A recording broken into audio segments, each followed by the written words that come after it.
Morning student, sentences की online class में आज हम कृतिका पुस्तक से चैप्टर 1 इस जल प्रलय में पढ़ेंगे, जिसके रचनाकार हैं फणीश्वर नाथ रेणु। जिसमें हम आपको बता रहे थे कि इस जल प्रलय में एक व्रत कथन है।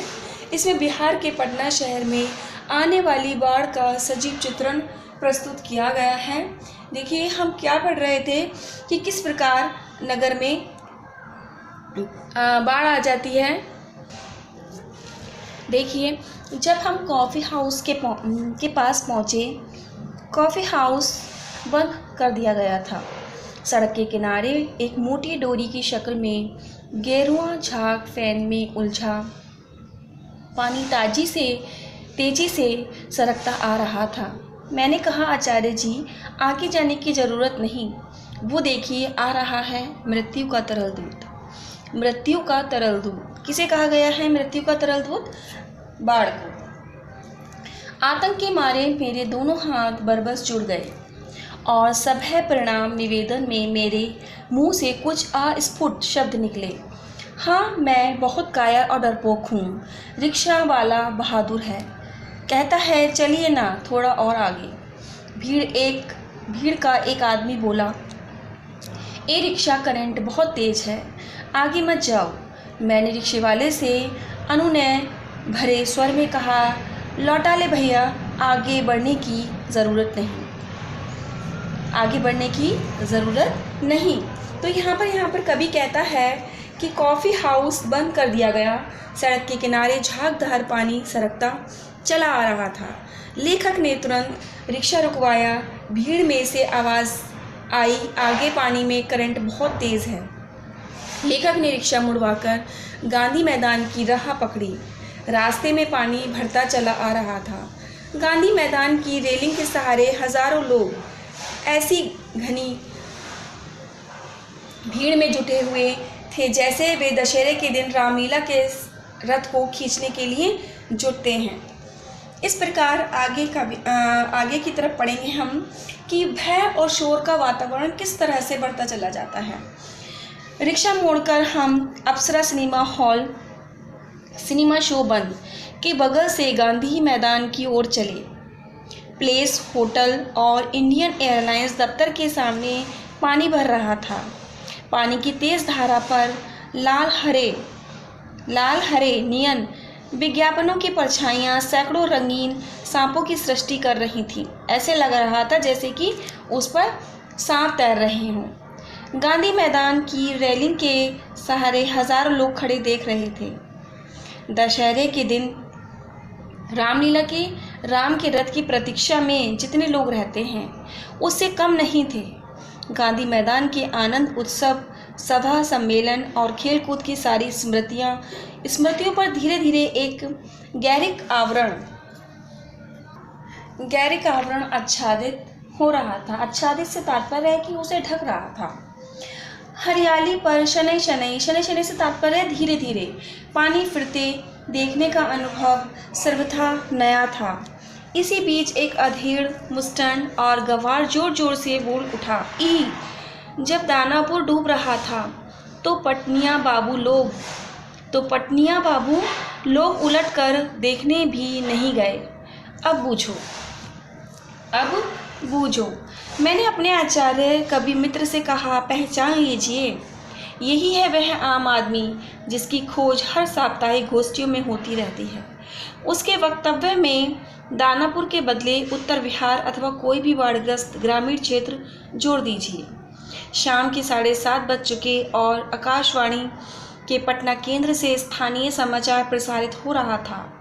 पान की दुकानों के सामने खड़े लोग चुपचाप उत्कर्ण होकर सुन रहे थे।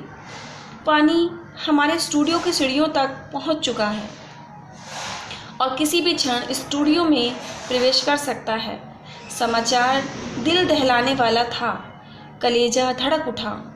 मृत के चेहरे पर भी आतंक की कई रेखाएं उभरी, किंतु हम तुरंत ही सहज हो गए। यानी चेहरे पर चेष्टा करके सहजता ले आए, क्योंकि हमारे चारों ओर कहीं कोई परेशान नज़र नहीं आ रहा था। पानी देखकर लौटते हुए लोग आम दिनों की तरह हंस बोल रहे थे, बल्कि आज तनिक अधिक ही उत्साहित थे। हाँ, दुकानों में थोड़ी हड़बड़ी थी। नीचे के सामान ऊपर किए जा रहे थे। रिक्शा, टमटम, ट्रक और टेम्पो पर सामान लादे जा रहे थे। खरीद बिक्री बंद हो चुकी थी। पान वालों की बिक्री अचानक बढ़ गई थी। आसन्न संकट में कोई प्राणी आतंकित नहीं दिख रहा था। पान वाले के आदमकद आईने में उतने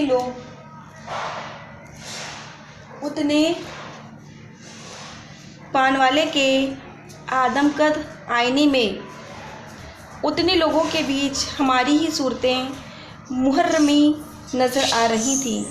मुझे लगा अब हम यहाँ थोड़ी देर भी ठहरेंगे तो वहाँ खड़े लोग किसी भी क्षण उठाकर हम पर हंस सकते हैं। मतलब किसी भी क्षण हम पे ठटका लगाकर, मतलब हम पे कोई कमेंट कर या हम पे किसी तरह का कोई व्यंग कर हम पर हंस पड़ेंगे। जरा इन बुज़दिलों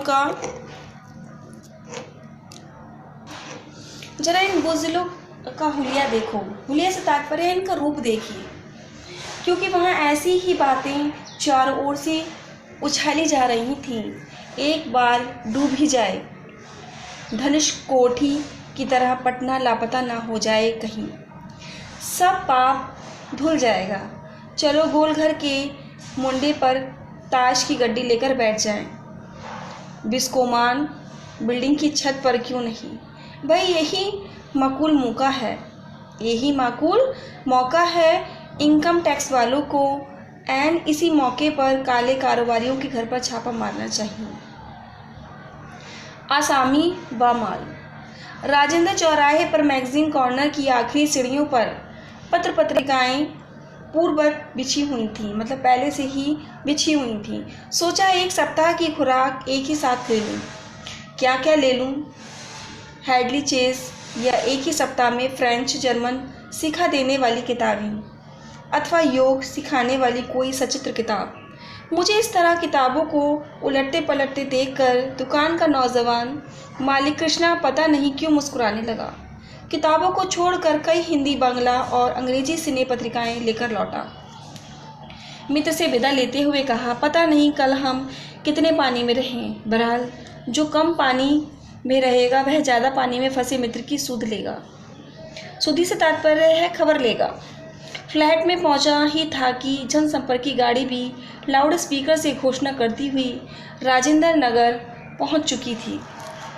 हमारे गोलांबर के पास कोई भी आवाज़ चारों बड़े ब्लॉकों की इमारतों से टकराकर मंडराती हुई 4 बार प्रतिध्वनित होती है। क्या होती है? 4 बार प्रतिध्वनित होती है, मतलब 4 बार उसकी आवाज़ लौटकर आती है। सिनेमा अथवा लॉटरी की प्रचार गाड़ी यहाँ पहुँचते ही भाइयों पुकारकर एक क्षण के लिए चुप हो जाती है। पुकार मंडराती हुई प्रतिध्वनित होती है। भाइयों, एक अलमस्त जवान रिक्शा चालक है जो अक्सर रात के सन्नाटे में सवारी पहुंचाकर लौटते समय इस गोलंबर के पास आलाप उठता है। सुन मेरे बंधु रे ए सुन मोरे मितवा वाह ये। गोलंबर के पास जनसंपर्क की गाड़ी से ऐलान किया जाने लगा, भाइयों ऐसी संभावना है कि बाढ़ का पानी रात्रि के करीब 12 बजे तक तो कहने का तात्पर्य है यहाँ पर कभी लेखक क्या कहना चाहता है सुनिए, कि धीरे धीरे हरियाली पानी में डूबती जा रही थी। इस बीच एक गंवार मुस्टंडा बोला कि यही जब दानापुर डूब रहा था तो पटनिया बाबू लोग उलटकर देखने भी नहीं गए।